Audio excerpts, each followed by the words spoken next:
una nueva parte de la materia.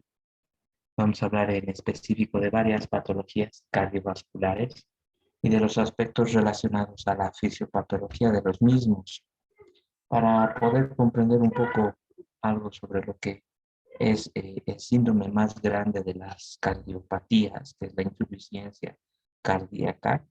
Vamos a empezar con este tema, que es el gasto cardíaco, que nos va a dar la base para poder comprender varios aspectos cuando veamos en específico la insuficiencia cardíaca. Está por demás hacerles recuerdo de que, como les había mencionado, en este año los temas más importantes son las insuficiencias. Entonces, este tema y el que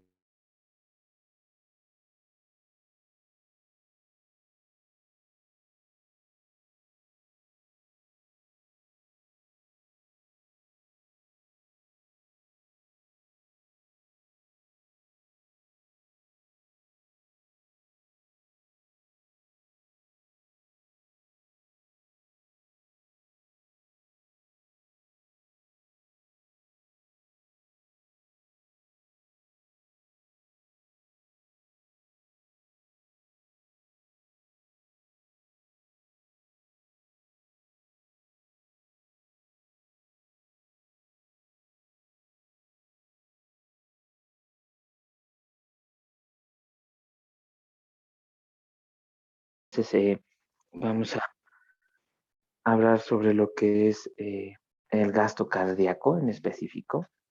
Y es un tema muy importante para hablar sobre la insuficiencia cardíaca. Hablaremos en principio de algunas generalidades que tal vez ustedes las puedan recordar con mayor facilidad. Dentro de lo que es el aspecto anatómico, el aparato cardiocirculatorio, si recuerdan, tiene una función muy importante que es la de otorgar oxígeno a los tejidos.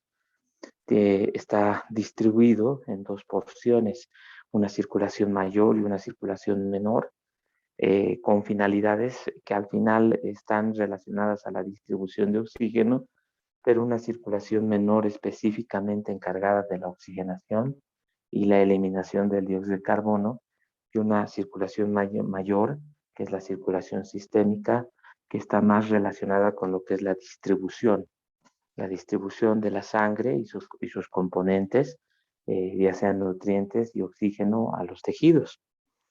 Esa vendría a ser la función del aparato cardiocirculatorio en grandes rasgos. Entre ambos circuitos, una circulación mayor y una circulación menor, encontramos una bomba hidráulica al corazón, ¿no? Está constituido por dos porciones y cada una de ellas está constituida además por dos cámaras. Tenemos por un lado estas dos cámaras, son las aurículas y los ventrículos, y estas dos porciones tendrían a ser el corazón derecho y el corazón izquierdo. Las primeras, en relación a lo que son las aurículas, tienen la finalidad de poder actuar como reservorios de sangre que tienen antes del ingreso a los ventrículos. Y los ventrículos, por un lado, el ventrículo derecho va a ser un generador de un gasto cardíaco hacia la circulación menor, hacia lo que es la circulación pulmonar, pero genera presiones que son más bajas en relación a las presiones que puede llegar a tener el ventrículo izquierdo, porque la circulación pulmonar tiene una resistencia que es mucho más baja, por lo que el ventrículo derecho, al no tener que ejercer mayores presiones para vencer una resistencia que está en la circulación pulmonar, va a ocasionar que el ventrículo derecho tenga una pared más delgada. Anatómicamente tiene una pared más delgada, y además el hecho de que no maneje tantas presiones, esto va a ocasionar de que sea muy fácil, o sea, más sensible a los cambios de volumen, a los cambios de precarga. Los cambios de precarga van a ocasionar de que el ventrículo derecho se pueda deteriorar con mayor facilidad. Por otra parte, el ventrículo izquierdo tiene una pared más gruesa, porque tiene que generar presiones mayores para manejar un flujo de sangre que tiene que vencer una resistencia a través de lo que es la aorta y poder distribuirse por toda la vasculatura y terminar en la última porción del aparato circulatorio, por lo que tiene una pared más gruesa, genera presiones más altas. Ambos ventrículos, tanto el derecho como el izquierdo, están separados por un tabique, que es el tabique interventricular, pero comparten fibras musculares y además están dentro de un espacio pericárdico, lo que hace que entre ellos sean muy interdependientes. Funcionan de una forma en la cual necesitan tener un equilibrio en el funcionamiento de ambas cavidades. Entonces, tenemos por un lado, vemos las aurículas que actúan como cavidades en las cuales se puede contener un volumen de sangre, se almacena un determinado cantidad de sangre para luego ingresar a los ventrículos, que son las que van a actuar como verdaderas bombas para poder expulsar la sangre a la circulación mayor o a la circulación menor. Por otra parte, el miocardio y el corazón tienen una circulación coronaria que tiene ciertas particularidades. El corazón recibe un flujo sanguíneo gracias a las arterias coronarias y el flujo venoso que va a retornar hacia la circulación, va a retornar a través del seno coronario hacia la aurícula derecha.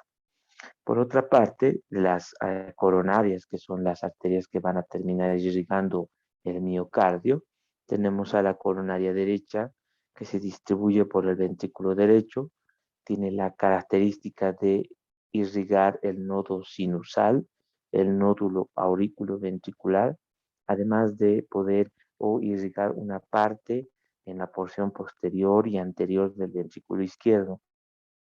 Lo que le da la característica es la capacidad o el porcentaje en el cual la coronaria derecha termina irrigando el nodo sinoauricular y el aurículo ventricular, que es muy importante cuando hablemos de síndrome coronario agudo, de infarto agudo de miocardio.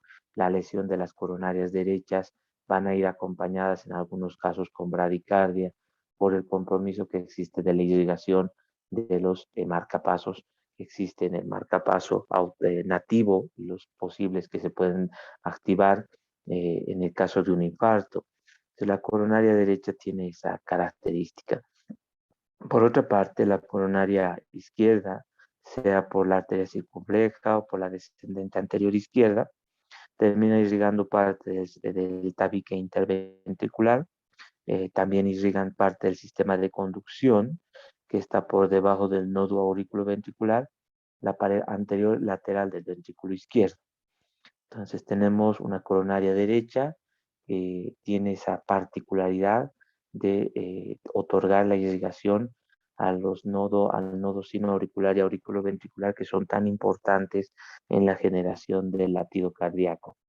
Y por otra parte tenemos a la coronaria izquierda que termina irrigando gran parte del ventrículo izquierdo, tanto en su cara anterior y lateral.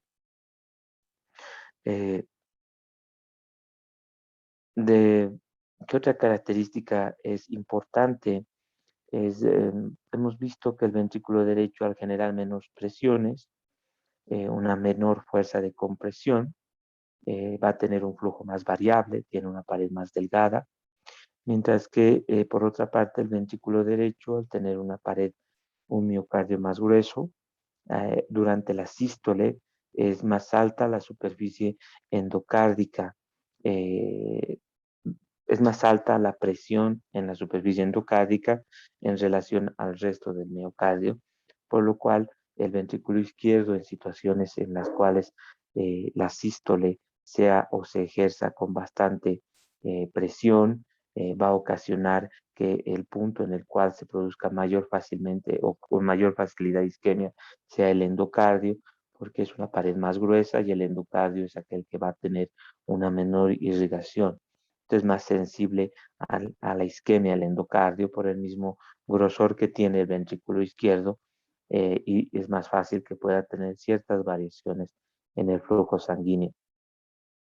Dentro de lo que es la anatomía vascular, tal vez importante saber que la clasificación de los vasos sanguíneos, una vez que puedan emerger del corazón, vamos a clasificarlas en 4 tipos de vasos sanguíneos. Tenemos por un lado los de conductancia, tenemos los de resistencia, los de intercambio y los de capacitancia. En algún momento ya hemos visto algunos de estos vasos sanguíneos. Tenemos los de conductancia, que son los vasos que tienen una baja resistencia, tienen mayor elasticidad, tienen la función de llevar la sangre hacia los vasos más distales, con un papel muy pequeño en la resistencia vascular. Y estos son los primeros vasos que emergen del ventrículo izquierdo. Tenemos la aorta principalmente, que se ejerce su función como un vaso de conductancia para poder conducir el flujo de sangre que sale impulsada por el corazón. Tenemos los de resistencia, las arteriolas terminales. En algún momento, cuando hemos hablado de shock, hemos visto que la macrohemodinamia estaba constituida hasta las arteriolas terminales. Las arteriolas terminales son los vasos de resistencia, son los principales vasos que determinan la resistencia vascular sistémica y por tanto son los principales vasos que determinan la presión arterial. Si recuerdan, la presión arterial está determinada por el gasto cardíaco, por la resistencia vascular sistémica. Entonces, la resistencia va a estar dada por estas pequeñas arteriolas terminales que van a ejercer mediante su vasodilatación o mediante su vasoconstricción la posibilidad de disminuir o aumentar el flujo de sangre que van a terminar llegando a la microcirculación. Dentro de lo que es la microcirculación, ya son vasos que mantienen el intercambio. Cuando hemos visto microcirculación, hemos dicho que son los capilares, pequeños vasos sanguíneos que tienen una porción arterial, una porción venosa, capilares que se extienden a través de las células de todos nuestros tejidos y tienen la finalidad de mantener un intercambio de una serie de sustancias, intercambio de una serie de nutrientes eh, para poder, eh, para poder otorgar a las células y para poder eliminar una gran cantidad o una gran variedad de desechos que la célula produce y poder eliminarlas de nuestro organismo. Tenemos las de intercambio, que vendrían a ser los capilares, la microcirculación, y los de capacitancia, que son los vasos venosos que sí le continúan al trayecto venoso de los capilares. Son las vénulas, son venas de pared fina, de baja resistencia y que pueden actuar a manera de depósito en cantidades variables de sangre que pueden ser requeridas en algún momento gracias al efecto del sistema nervioso autónomo y la venoconstricción que ejerce el simpático con la liberación de las catecolaminas, que también lo hemos visto cuando hemos hablado de shock, ¿no? Las catecolaminas producen venoconstricción y eso aumenta la precarga por el efecto que existe en estos vasos de capacitancia que actúan como pequeños reservorios venosos que tienen esa capacidad de poder obtener paredes delgadas, finas, de poca resistencia y pueden almacenar cantidades de sangre que en algún momento las podemos utilizar. Entonces, en la parte vascular tendríamos este tipo de clasificación de los vasos, los que conducen, los que mantienen la resistencia, los que determinan la presión, esos aquellos que mantienen el flujo de sangre hasta la macrocirculación y la microcirculación que está dada por los vasos de conducta, perdón, los de intercambio, los capilares y por último tenemos a los de capacidad. Eh, eh, Ahora es un breve recuerdo de lo que tal vez ya hemos visto en varias oportunidades. El sistema nervioso autónomo provee una gran influencia en diferentes aspectos del funcionamiento del miocardio. Si recuerdan la ecuación en la cual hemos visto que la presión es igual al gasto cardíaco por resistencia vascular sistémica y gasto cardíaco es frecuencia por volumen latido y volumen latido es precarga por poscarga y contractibilidad. Podemos evaluar cuáles son las diferentes funciones que ejerce el sistema nervioso autónomo, no solamente en el miocardio, sino que también en todo el aparato cardiocirculatorio. Aumentan la contractibilidad del miocardio, mejoran la frecuencia cardíaca, el sistema nervioso autónomo, con la capacidad de poder estimularlo o de inhibirlo, dependiendo la rama que se active del sistema nervioso autónomo, sea simpático o sea parasimpático. El sistema nervioso autónomo se puede clasificar en diferentes estructuras. Tenemos un componente simpático, un componente parasimpático, receptores que actúan a los cambios de presión, que son los vasoreceptores, a los cambios químicos, los quimiorreceptores, y el control nervioso central que existe a nivel de todo lo que es el tronco encefálico. El sistema nervioso autónomo de esta forma, por un lado por el simpático, cumple las funciones que pueden recordarlas. Hemos visto de que aumentan la frecuencia cardíaca. La aumentan por un aumento en el estímulo a nivel del nodo sinusal, también a nivel del nodo auriculoventricular, liberan catecolaminas, lo que estimula la velocidad de despolarización de lo que son las células con la propiedad de automatismo que tiene nuestro miocardio, y de esta forma aumentan la frecuencia cardíaca, además de que aumentan la contractibilidad del miocardio, mejoran su contracción. El efecto predominante de lo que vendría a ser el simpático es el de producir taquicardia sinusal. También puede aumentar en algún momento la irritabilidad de las células miocárdicas, produciendo en algunos casos las extrasístoles o latidos ectópicos, latidos erráticos que se pueden presentar. Cuando veamos arritmias, veremos que uno de los mecanismos o los mecanismos fisiopatológicos por los cuales se produce las arritmias son por un automatismo aumentado o por un bloqueo de la conducción. Entonces, el sistema nervioso simpático aumenta el automatismo, no solamente de las células que tienen esa propiedad inherente a sus funciones propias, sino que también el automatismo de algunas otras células del miocardio que en algún momento pueden desarrollar esta propiedad con mayor facilidad. Entonces, el simpático taquicardiza, aumenta la contractibilidad. Sobre la circulación coronaria, produce vasoconstricción, aumenta la extracción de oxígeno por las células del miocardio.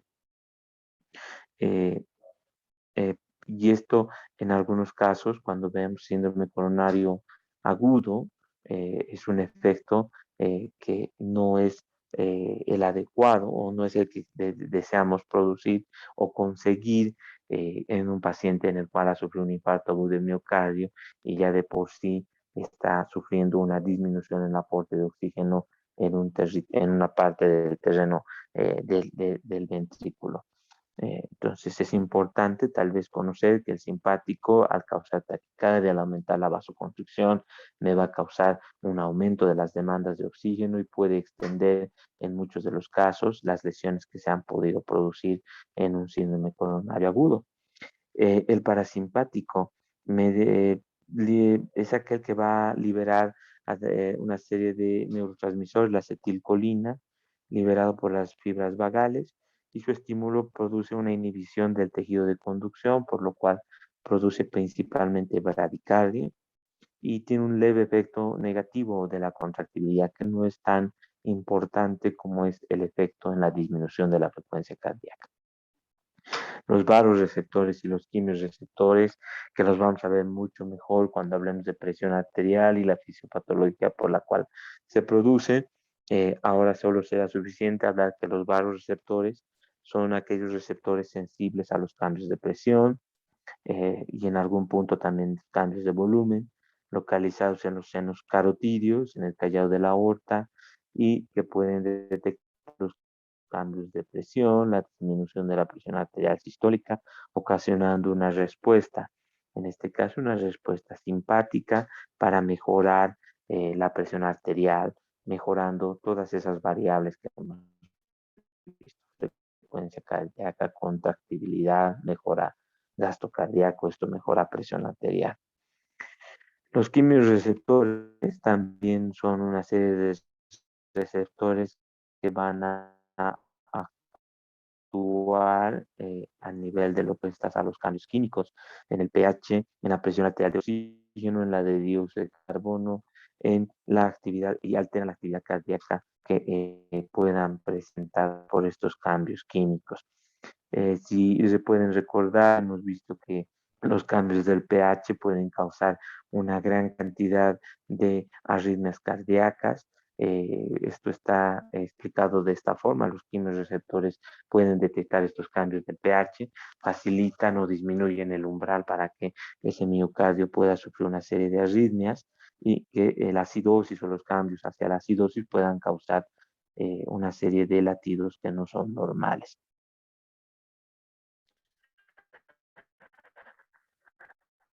Y los centros reguladores a nivel central, que son aquellos que van a comandar todos estos efectos, lo que es el simpático y el parasimpático, tiene una serie de interacciones complejas con lo que es la médula, el hipotálamo, el cerebelo y la corteza cerebral, para poder integrar la respuesta y poder manejar una respuesta una respuesta más homogénea y una respuesta integrada con diferentes centros del sistema nervioso.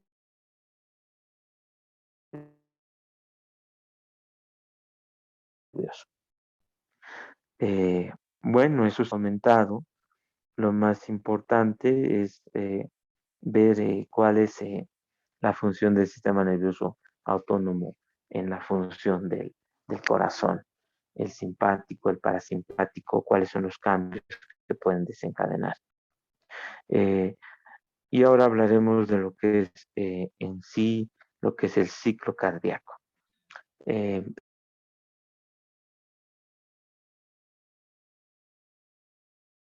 el ciclo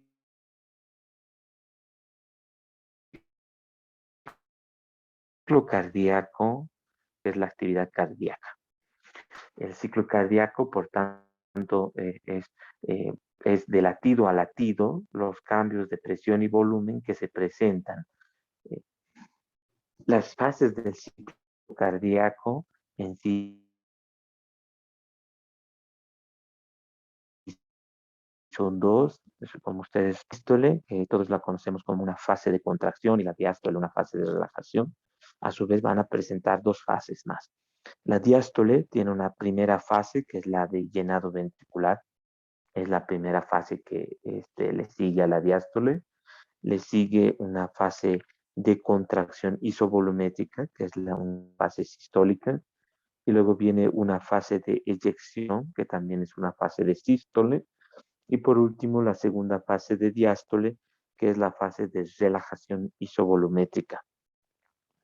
Entonces tenemos dentro del ciclo cardíaco que contempla la sístole y la diástole entre cada latido, entre lo que es contracción y relajación, tenemos dos fases de diástole, dos fases de sístole. Las de diástole tenemos la de llenado ventricular, luego tenemos la de contracción isovolumétrica, sístole, la de eyección, sístole, y la de relajación isovolumétrica, que también es diástole. El del llenado ventricular, la primera fase de diástole.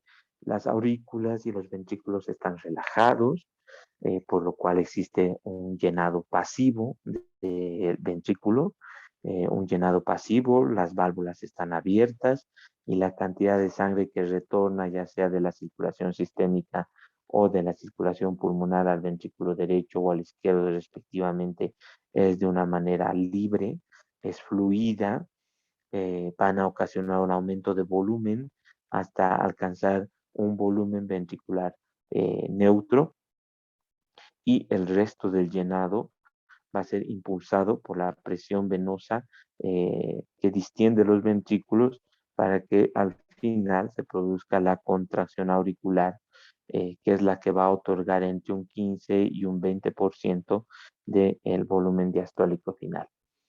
Esto quiere decir que tenemos una fase de llenado ventricular rápido, que es una fase de la diástole, en la cual las aurículas y los ventrículos permanecen como cavidades abiertas y el retorno venoso de la circulación sistémica o pulmonar es libre. Las cavidades ventriculares se llenan de sangre y al final de lo que es esta fase de llenado ventricular hay una fase o hay una etapa que es activa, que ya no es pasiva, que es activa, que es la contracción auricular, que va a otorgar a lo que ya se ha acumulado en el ventrículo en esa fase de llenado rápido, le va a otorgar un 15 a 20% del volumen final de diástole, gracias a la contracción auricular. Esto es importante porque vamos a ver que existen muchas arritmias que pierden la fase de contracción auricular, como la fibrilación auricular. En la fibrilación auricular veremos de que ya no existe contracción auricular eficiente, por lo cual el llenado ventricular, que es parte de la diástole, que tiene una fase de llenado rápido y que debería tener una fase de contracción auricular, por la arritmia, por la fibrilación auricular, va a perderla. Y eso significa que pierde entre un 15 y un 20% del volumen que normalmente le otorgaba para que se llene completamente y tengamos el volumen diastólico final. ¿Sí? Entonces tenemos esta primera fase de diástole, el del llenado ventricular. Luego tenemos una fase de sístole, una inicial, la de contracción isovolumétrica. En esta etapa, tensiones aumentan la presión intraventricular, ha ganado ya un volumen de sangre diastólico final, resultado del llenado rápido y de la contracción de las aurículas. Está ganando presiones y este aumento de las presiones, a medida que va aumentando, va a ocasionar de que sus presiones superen las presiones de la aurícula, sea izquierda o sea derecha, lo que va a ocasionar el cierre de las válvulas auriculoventriculares. Entonces tenemos esta etapa de contracción, esta etapa de sístole, que es la de contracción isovolumétrica, que es la de ganancia de presiones, hasta que la presión supera a la de las aurículas, se cierran las válvulas auriculoventriculares, la mitral y la tricuspidia. Luego tenemos la fase de eyección, que es una fase también de sístole, y esta fase de eyección, la presión ventricular se sigue elevando, y esta fase va a estar por encima, la presión se eleva por encima de la presión, determinando de la presión arterial en el ventrículo izquierdo, determinando la apertura de las válvulas sigmoideas, ya sea aórtica o pulmonar, y ocasiona el movimiento de la sangre en sentido anterógrafo hacia adelante, impidiendo de esta forma, yendo hacia adelante el volumen de sangre, impidiendo de que se puedan cerrar las válvulas aórtica y pulmonar durante este paso de sangre que se ha producido por la eyección, por esa ganancia de presiones que al final abre o pueden abrir las válvulas aórticas y pulmonares y van a ocasionar que exista un gasto cardíaco. Finalmente, estas válvulas se cierran, evitan el reflujo, el ventrículo no se vacía por completo, existe un 50% aproximadamente del volumen diastólico final que permanece dentro de este ventrículo, pero ya aquí acaba la fase de eyección. Entonces tenemos en sístole una fase de eyección de contracción isovolumétrica, ganancia de presiones, cierre de válvulas auriculoventriculares. Tenemos una fase de sístole de eyección, presiones que aumentan y que en algún punto pueden vencer y abrir las válvulas aórtica y pulmonar y ocasionar que exista un flujo de sangre hacia la circulación mayor y menor por la aorta, por la arteria pulmonar, y puedan pasar a través de estas válvulas hacia esta circulación. Estas válvulas al final se cierran, evitan el reflujo y al final el ventrículo siempre se queda con un volumen diastólico final, no se vacía en su totalidad. Y por último tenemos la última etapa de la diástole, la relajación isovolumétrica. Se cerraron las válvulas aórtica y pulmonar para evitar el reflujo de sangre. Todavía estaban cerradas las válvulas auriculoventriculares, mitral y tricuspidia, lo que va a ocasionar que el ventrículo al finalizar la eyección se vea como una cavidad cerrada. Va a empezar a perder presiones, a relajarse. Esto va a ocasionar de que en algún momento la presión del ventrículo sea menor a la de la presión de la aurícula y eso va a ocasionar la apertura de las válvulas auriculoventriculares mitral y tricuspidia y volvemos a entrar una vez más en este ciclo cardíaco. De esta forma, el ciclo cardíaco está conformado por estas fases. El ciclo cardíaco tiene una sístole, que es de contracción, y una diástole, que es de relajación. La diástole empieza con una fase de llenado ventricular rápido y además tiene una pequeña fase de contracción auricular que le da un 15 a un 20% del llenado ventricular. Luego tenemos una fase sistólica de contracción isovolumétrica, que es ganancia de presiones hasta ocasionar el cierre de la válvula auriculoventricular. Todavía siguen cerradas las válvulas arteriales.